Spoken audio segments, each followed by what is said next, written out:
Hello, everybody. Thank you so much for joining us, and welcome to the As You Are podcast. My name is Leslie Vandergenst, and I am the founder of Enso Coaching and Consulting. We're here with two of our amazing coaches, Kathleen and Adam, and our special guest of honor, Alyce Dailey, the author of Magic Mom, entrepreneur, business owner, investor, coach. Anything else? All the things. I was going to say Mom. That's a lot of things. Yeah, the most important. You very clearly outlined right? The most important job. So tell us a little bit about the book, Magic Mom. Yeah. So the Magic Mom, after 18 years of owning businesses and all the things, I think we all get to this point where we're like, life is, there's something more, and I don't know what it is. And so I started to just really reflect on this question of, as I travel, as I speak, as I do all of these things, what do people ask me about the most?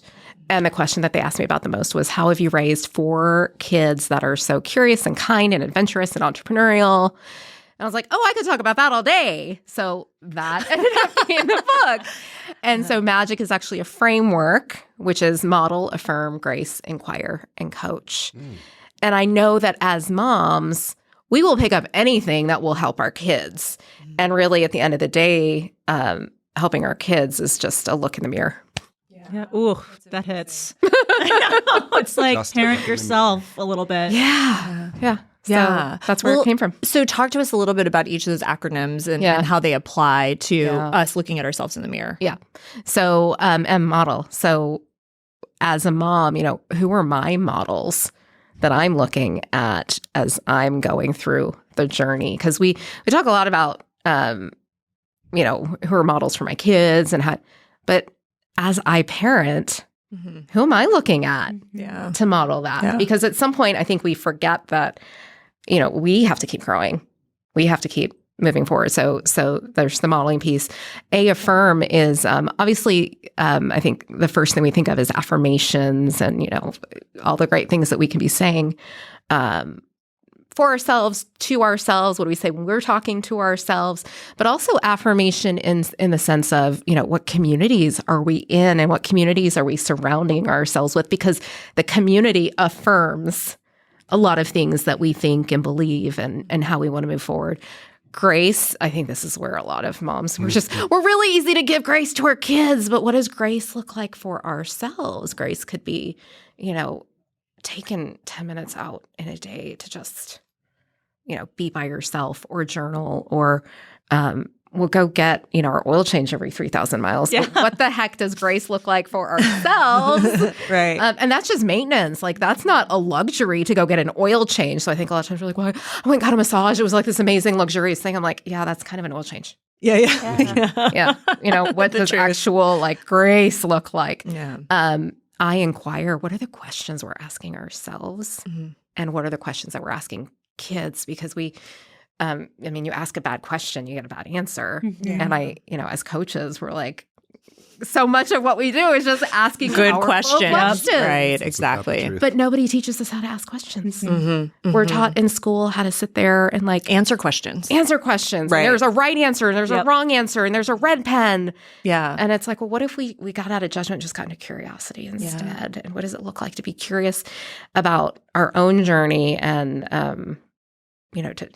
who's asking? And then the C is who's asking us those questions? What does a good coach look like for me as a mom? Right. I think we tend as moms to outsource too many things. Oh, well, they know how to do it better, so I'm going to send my kid over there for them to, teach them this thing. But I inherently believe that, God gave us our kid because we're the best coach possible for them. And I think 0 to 18, we have this opportunity to coach them. And if we do a really good job, after 18, we become the consultant. And they come back, not because they're going to do what we say, but because I genuinely want to know what you think. And then they can make their decision from there. But, now having 2 kids that, are graduated out of the house, it's like, I love it when they call. And they're like, hey, what do you think?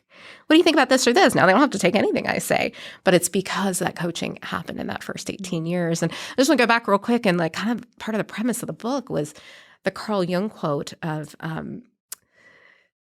just this idea that the greatest burden on a child is the unlived life of a parent. Oh my God. I'm gonna cry get weepy over here. This. Yeah. It's the truth, though. Yeah. It is the truth, right? Yeah. Right. And how many of us would, question I ask is, when you look at your own mom, would you say that she was happy? Mm-hmm. And a lot of people are like, well, no, my mom was kind of a murderer. Oh, so that was what was modeled for you. Right. Mom was a martyr and ate the leftovers on the plate, or never took time for herself, or no, it's okay, you guys go do this. I'll take the leftovers and just whatever's, the scraps. It's then that was what was modeled for us. That is what we will do without thinking about it. Oh my gosh. Yeah. We will also become the martyr. It's how our program shows up, right? Absolutely. An unconscious bias. Yeah. Mm-hmm. Exactly. Mm-hmm. Yeah. Exactly. Yeah. Exactly. So what did you have to now? So now it goes back to, okay, but Alyce had to do some work in order to get to the awareness of being this way with your kids. Was it your mother? Was it your learnings? How did you get to this point where you said, okay, I need to show up differently for my kids? Mm-hmm. Well, when you want a different result, you have to do something different. You do what you've always done. You get the same things. And I know that and when I say we, my husband and I, we've been married for 23 years and we have 4 daughters. It's there were things that I saw where it's well, we're doing these things that are different. We're getting a different result. And some of those things were just accidental. Mm-hmm. Some of them were pure accidents of we wanted to go to some training or personal growth thing. And it's I don't have a babysitter. What do we do? Mm-hmm. Well, it's $300 for a ticket. It's actually cheaper than a babysitter. Why don't we just take them to the thing? And they could play on their iPad. And great, we solved our problem. But we started doing things like that. And it was oh, they're learning things. And adults are coming up to them and saying, you don't know how lucky you are to be in this room. Wow. And it was oh my gosh, we could have come to this conference and either gotten a babysitter and they would have been doing all their normal things. Or there's sometimes you go to things and there's a kid's track. They go to Legoland or they're going to go do this other thing. Or you can put them in the same room. Mm-hmm. And we realized, when we put them in the same rooms, they're having different conversations. They're learning all these different things. So I started to see things that we were doing that were kind of accidental at the beginning, that it's there's more to it than I had given it credit for. So I started to just investigate, okay, if we want different results, if we want our kids to have these things that we didn't have, what do we now need to do differently to have those different results? Yeah. Yeah. Well, so give us an example of one of the times where one of your girls did something differently or said something differently or engaged differently. It could be from the book or not. Yeah, whatever. I remember walking into, there's a story in the book, Five Below, a little, a dollar store, but now it's 5, inflation. We walked in the store and my second daughter, who was, I think she was 8 or 9 at the time. And she looked at the sign and it says, "Life is short, buy the dress." And she's like, well, that's dumb. You just buy or own the company that makes the dress. Then you get both. Okay. And she kept walking. And I thought, what? Huh? She's right. But where did that come from? Yeah. And it was just this idea, they're capable of so much more. Yeah. Yeah. Mm-hmm. Did you engage with her in a conversation after that statement and get curious about where that came from? Yeah.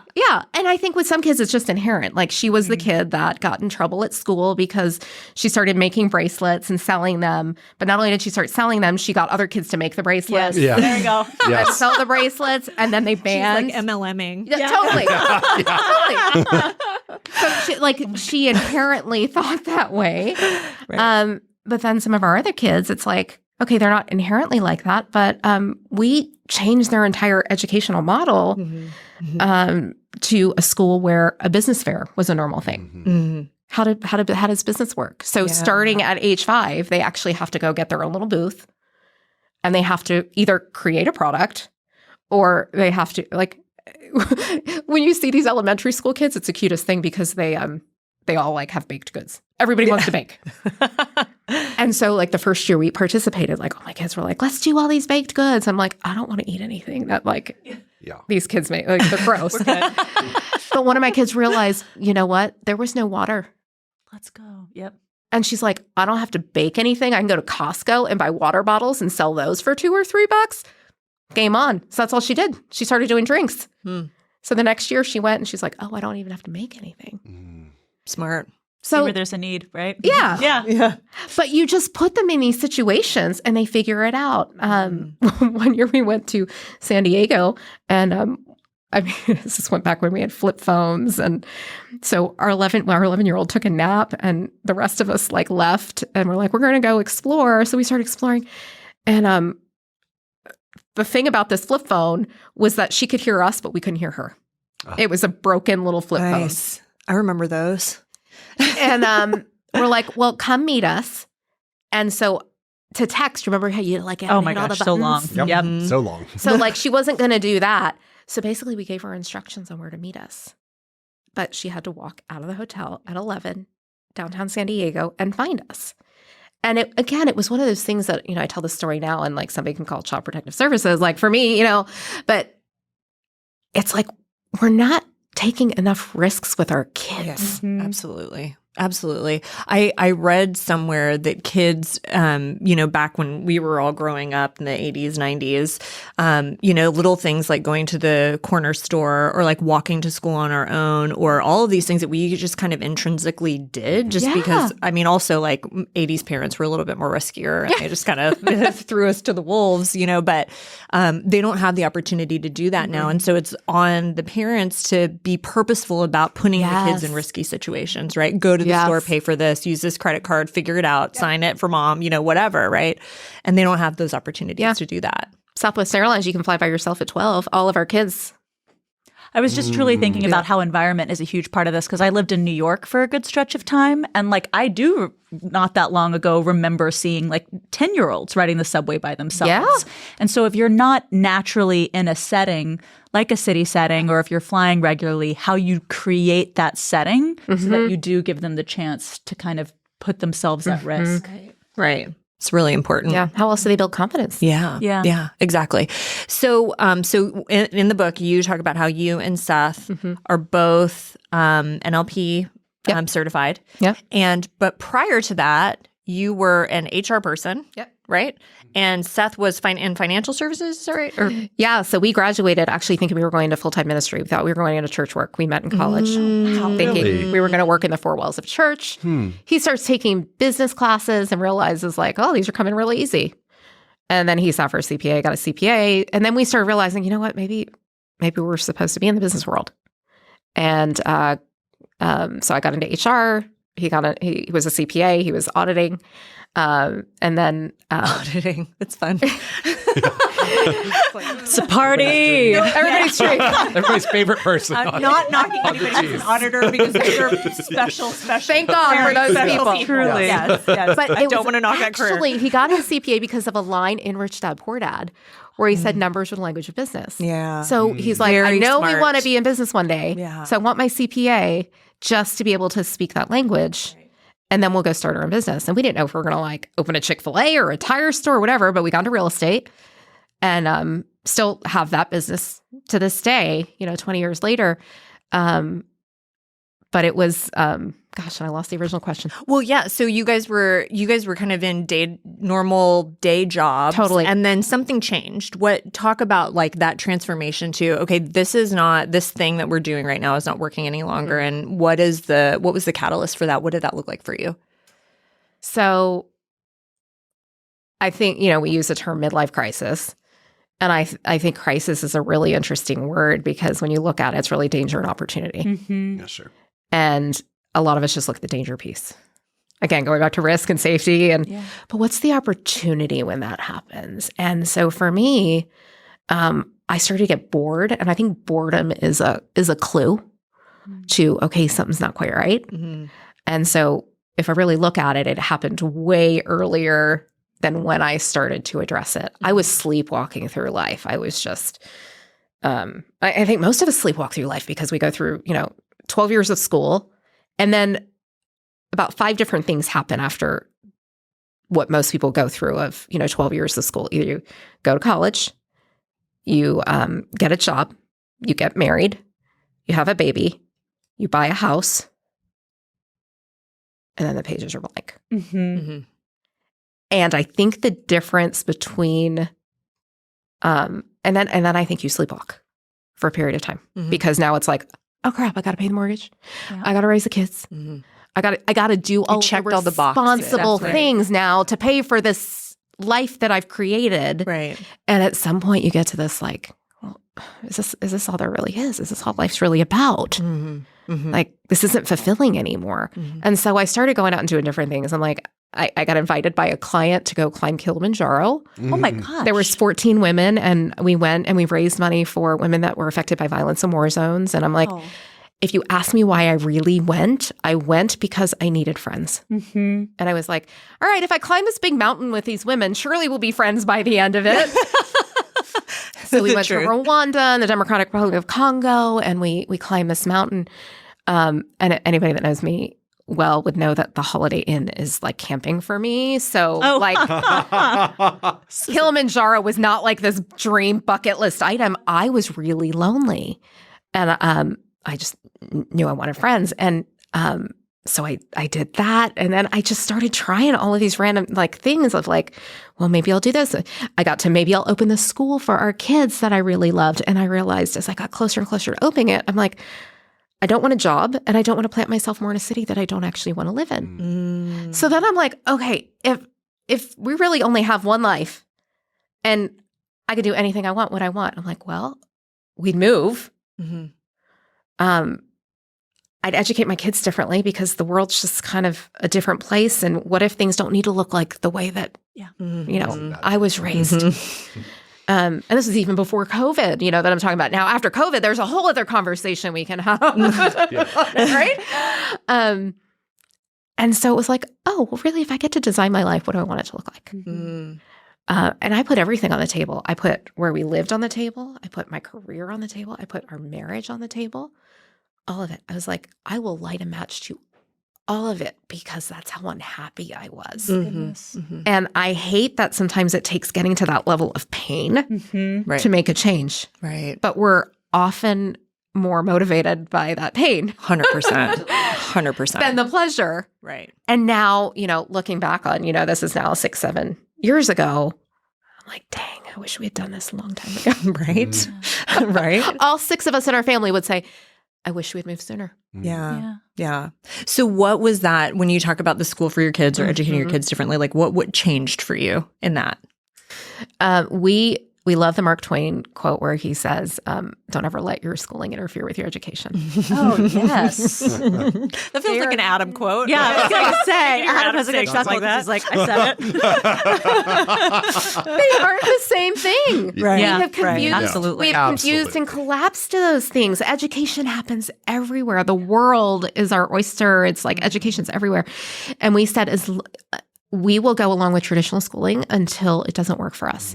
And I remember the precise week we lived in Baltimore at the time, and my oldest daughter was in 9th grade at a private Catholic school, and she comes home and she says, I got called into the principal's office today. And this was the kid that could do no wrong and was never going to the principal's office. I'm like, for what? She's like, they said I was missing too much school. I'm like, how are your grades? She's like, they're great. So I checked in with the school and they're like, well, she's missing too much school. It says in the handbook that school is to be the priority. And I said, well, what were you doing in school last week when she was walking on fire with Tony Robbins? Was it more important than that? Would she have learned more? And we knew that wasn't the case. Yeah. And then our other kids' school, something similar happened where they're like, she's missing too much school. And I'm like, well, yeah, but I think she was at an NLP thing, right? I'm like, okay, this is no longer working. What's the new model? How can we do this differently? And so we started exploring options, and Acton Academy is what came up for us, is like this place of, you know what? They can, again, going back to kids are so capable. They can be in an environment where there is no teacher, there's a guide, there's a lot of peer-to-peer responsibility. They're learning accountability in a whole new way. They're taking ownership for their learning. They're able to move at their own pace. So I've got one kid that's not great at math. Great. So she's going to be at this level, but she's going to be excel in this because she can. Right. Instead of we all have to move along at the same rhythm, at the same pace. We don't do that as adults. Right. Why do we make them do that as kids? That's great. That's great. Go ahead. Oh yeah, no, there's like a couple of like amazing things you're saying, and a couple of reactions I have. One in which is that's so much I think the coaching model too, in terms of not one size fits all, and that it is like let's be present and aware and create for individuals specifically, and fully also firmly believe we are who we are at a very young age, and that it's like everyone wants to be treated like a person, and so like let's do that from a young age. And then the other thing that I love when you brought up, don't let education get in the way of schooling, something I feel really acutely as an adult is that it's like we are still learning, and like let's teach that lesson that like you learn outside of a classroom your whole life. Yeah, what a value. And if we can teach kids to love learning, we've won. Yeah, absolutely. We've won. Yeah. And when you're introduced to the concept that anything is possible, you start to act as though anything is possible. Buy that store instead of the dress, or buy the business instead of the exactly. Well, and one of the things that you talk a lot about in here is the entrepreneurial spirit. Yeah. So how do you see parents really leaning into the entrepreneurial spirit as they're raising their kids? Yeah. Well, one, I think we have to define what what that even means, right? Because I think when you say entrepreneur, people are like, well, I don't want to start the next Google. I don't need to own this big company. That's fine. That's not what this is about. Entrepreneurship is about taking risk with initiative. It's those two things. So one, I feel like moms I think we're the OG entrepreneurs, because I can't think of anything that is riskier, that requires initiative, than deciding to jump into this world of motherhood or parenthood, right?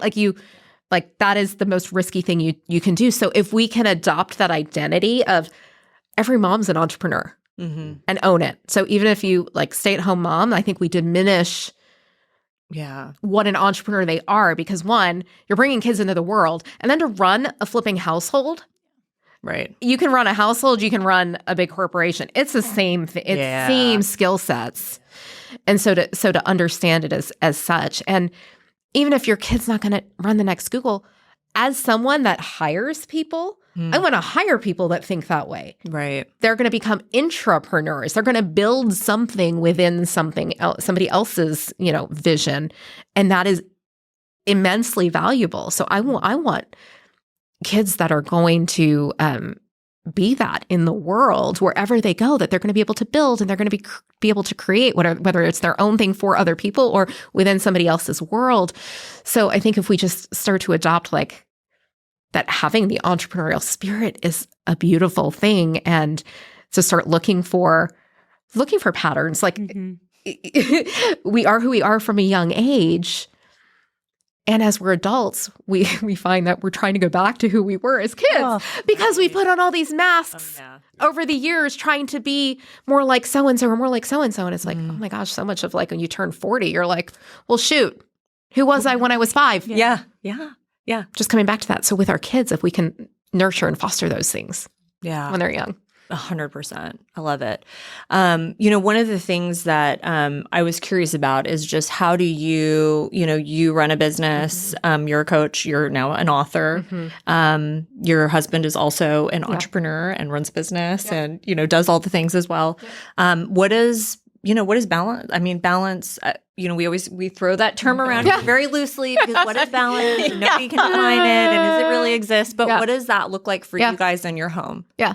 So I like the word harmony. What does harmony look like for me in my life right now? My husband and I are both very musical, so we're like, okay, does it feel like is this a nice major chord? Is there a little bit of dissonance? Where's the dissonance happening right now? So how do we have the harmony? I think it's constant check-ins, like goal setting, looking at, okay, what do we want the next year to look like? And then breaking that down into okay, next 90 days. What are looking at the different areas of life, the different pieces, and okay, what needs more of my focus right now and what needs less? My relationship with my husband will be doing really well, but this is really struggling over here. Okay, I'm going to go double down in this thing over here because this needs more of my love and attention. Or the relationship's really not great. So let me ease up on business stuff for a little bit because that can coast for the next 90 days. So I think it's really taking that white space and that time to reflect and to be honest about what's going well and what's not. Because I think a lot of times as leaders, we're like, everything has to look good all the time. Yeah. So where are the places that we get to be honest? And I think that, I mean, for me, that's with a coach that I can just like, feel like I'm my true self. Yeah. Yeah. And not have to fib. Yeah. Hey, everything's awesome on social media. Right, exactly. Okay, so you talked about entrepreneurial spirit, and I know your daughter wrote a book. Yes. Oh my God. Can we talk about that? Yes. Just casual. Just drop that on these two, but you and I are friends on social media, so so I know that. But can you talk a little bit about her kind of journey through that and how you supported her through all of that? For sure. Well, one, I think part of it happened because I talked about I'd always wanted to write a book. Ironic thing is, she actually wrote it before I did. Huh. Let's go. Amazing. Right. So I'd always talked about, what I know when I write a book. I don't know what it would be about. But when she was 13, she had a gift for rhyming, and like when Hamilton came out, like she just had this gift for like making up rhymes and stuff. So she's like, I want to do a children's book. And she actually went on to be, so she surpassed Seth and I in NLP. She's a certified trainer. Oh, good. That's NLP. Amazing. Good. So yeah, that's a whole other thing. So she actually trains NLP now. But so she took all of her NLP knowledge and she wrote a children's book. It's basically a nighttime storybook of affirmations that I read because I'm like, I need this to like. That's so sweet. But we made her bootstrap the whole thing. Yeah. So it wasn't like just write the book and then mom and dad are going to underwrite the whole thing. It was, well, how are you going to get that illustrated? And so she went on Fiverr and she had to figure that out. And like, she got ghosted by people and like, it was almost finished. And then this person didn't it was heartache after heartache after heartache. But she did the whole thing for about $500 Oh my god. at the end of the day, because she had more time than money. Yeah. It's mom and dad's money, but like, she had to borrow from us to be able to figure out how she was going to pay the different, and then how royalties work and it's whatever. But it's called What Makes Me. And it's a children's storybook. Oh, based on NLP? Based on NLP. That is so great. I mean, what a valuable asset to any child. Yeah. I wish I brought a copy. I forgot to bring a copy, but I love that. The diversity within the book. Oh, I love this story. This was not in the book. I was literally on a coaching call and I had my phone, and the only reason I leave it up is if, like the house is burning down. And all of a sudden I start getting these like texts, OMG, mom. I'm like, the house better be on fire. Yeah. She's like, you'll never believe it. I'm like, is the house burning? No. Okay. I will catch you on my break. I'm like, what was so important that you needed to tell me? She's like, Angela Duckworth. Do you know who she is? Yeah, she's only the most amazing author and has New York Times best-selling books, and she wrote Grit and all this stuff. She just endorsed my book. Wow. How did you get Angela Duckworth to endorse your book? I emailed her. I love it. I would have been terrified to email Angela Duckworth. And she just did it. And she has been in conversations with Brene Brown's team, but she wasn't afraid to hear no. Yeah. And as a parent, if she had asked me ahead of time, hey, do you think I should? I know what I would have said, and I don't like what I would have said. Right. I'd be like, oh, well, honey, don't get your hopes up. And, oh, well, they're really busy. They're not going to answer you. And I probably would have talked her out of it. Yeah. There are some lessons in the book just about how like opening up these opportunities have given you a chance to learn from your kids as well, right? Like how many times do we maybe put limiting beliefs or parameters around our own kids, and then we open some opportunities up for them, and then they surprise us and teach us a little bit about our own blind spots and our own baggage, right? It's just amazing. It actually happened last night. Where she's like, well, yeah, I was talking to so-and-so and I was holding them capable of da-da-da. And I was like, what did you say? She's like, yeah, I don't hold people accountable. I hold them capable to their potential. because I believe in them. What a reframe. Oh, so good. I was like, I'm I'm using stealing that. that. Yeah, I know. I'm using that. Right? Down. Stealing it. Oh, that's so good. I'm like, I'm taking notes. Yeah. That's amazing. That is. I'm struck too, the M being for modeling and just that reminder of like, it is a two-way street that like our children are modeling for us. Yes. And how like, if you talk about being at 40 and wishing that you could get in touch with like, what did I want at that age? That like, go to the flippin' source a little bit. Yeah. Totally. You know? Now, as someone who is not a parent, I'm interested to know, what are some of the primary sort of takeaways that we can take from the world of parenting into the world of peers, colleagues, clients? Love it. I don't think it's any different. Okay. I really don't. I mean, because you look at the framework of, even if you aren't a biological parent, someone is looking at you in that role. Sure. So we all play that role for somebody else. So the modeling, the affirmations, the grace, the inquiry, the coaching, I think it applies All the across same. the board. Amazing. Yeah. Amazing. And to your point, right? Like, you use the analogy of like, put the oxygen mask on. I mean, as coaches or as teachers or as whatever, like we really have to look internally before we can show up the way that we need to show up for anybody, for our clients, for our partners, for friends, whoever. Yeah, leaders go first. Yeah. Yeah. We go first. So like modeling is really about, like, even when I decided to go to Kilimanjaro, my kids were all under 11 and under. Yeah. Like being gone for 16 days. I remember saying to talking to my oldest daughter at the time, like, I got this opportunity. And she starts crying. And I'm like, yeah, because being gone when you're 11 and to think mom's going to be gone for that long, and it's not the safest of things. Like anything could happen, right? And I'm like, and I asked her, I was like, Carissa, what do you think? And she's like, gosh, that's going to be really hard. She's like, but you said yes, didn't you? Right. You said yes, didn't you? Because I wanted to model for, I remember saying yes in part because it's like, I want to model for them that my life doesn't stop. Right. Because I have kids. Because I don't want their life to stop. 100%. When they have kids. So important. Because I watch now so many women, it's like, well, I want to get back into the workforce, and they're terrified. Right. Because they've stayed home, or not even stayed home the entire time. They might have stayed home for a year or two, but their confidence got taken down. It's like the world is changing so fast. It's like, well, I don't know how to use this technology or ChatGPT or this or that, that there's so much fear that comes in. That how do we step into those things and model for them exactly what we would want them to do when faced with the same situation. Yeah, exactly. Okay, so what's next? What has the Magic Mom created for you from kind of like, this is kind of spun off, or this business is taken off, or what does it look like for you? Yeah. So Magic Mom, there's all kinds of group coaching and Facebook groups and all that sort of stuff. So just empowering moms that way. But there's a letter that I wrote to my daughters at the end of the book, because I was thinking about, how do I want to end this? I'm like, I want to end this with everything that I would want to tell them if, today was the last day.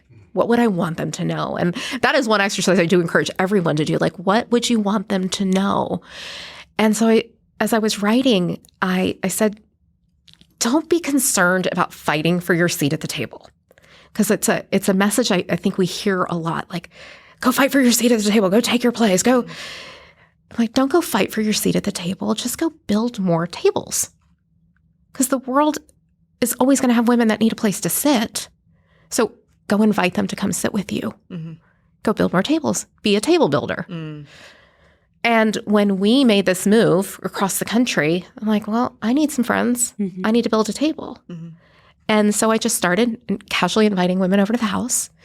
And I think we've all, had like girls' night out. It's like, when you think girls' night out, you think like wine and like small talk, and they're kind of fun, but a lot of times you're like, I don't want to do that again. It was neat, but I just took all this time away from either work or my kids, and it wasn't worth it. Right. And so I thought, how do I curate an evening that is going to be so worthwhile, that is going to fill their cup, that they're going to be like, I need this. I need community. And so basically what we've done is I host these almost monthly events, like 8, 9 times a year. And it's a curated evening where I'm like, the first time I made dinner, my daughters and I made dinner for everybody. It was 9 people, but I'm like, this is not sustainable. Leverage. Oh, leverage.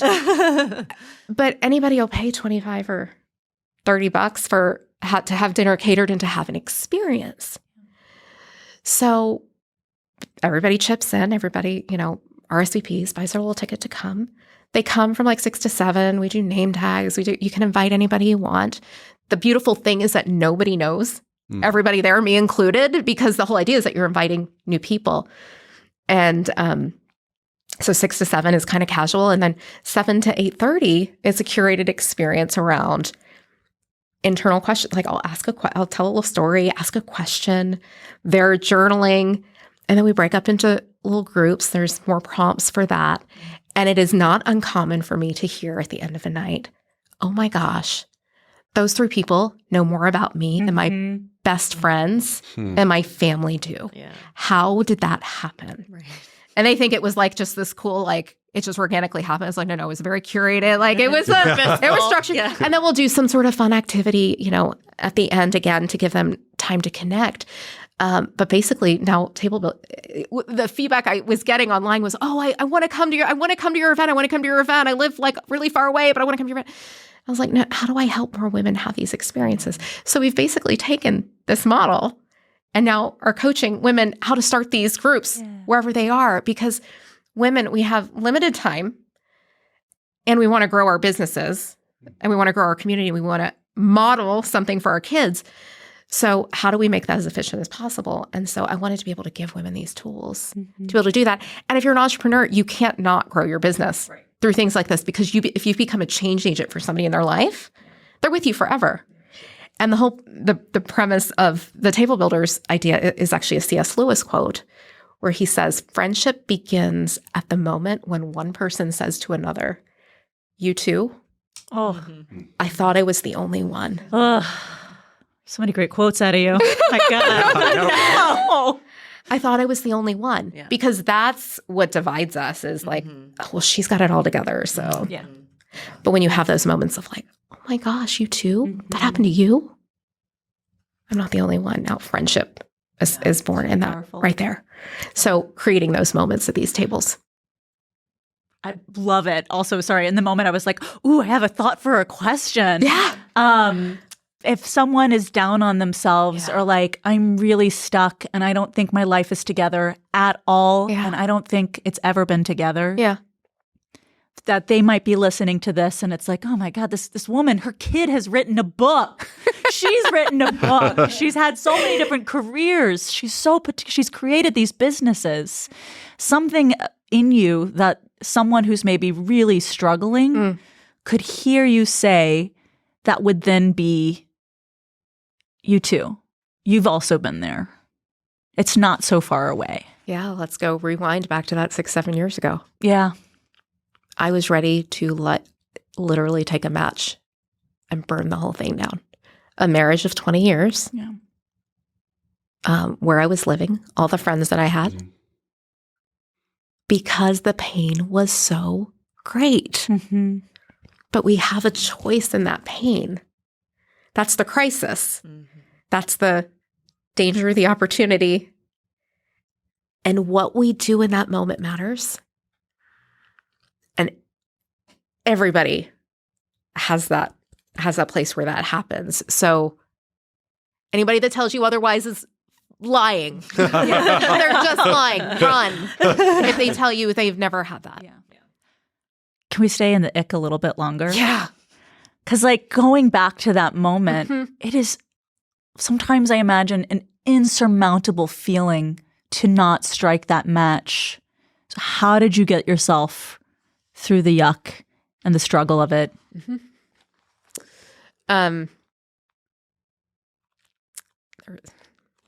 The risk of another quote. There's one. Oh, please. These quotes are incredible. Quote yourself. Yeah. Got the book out.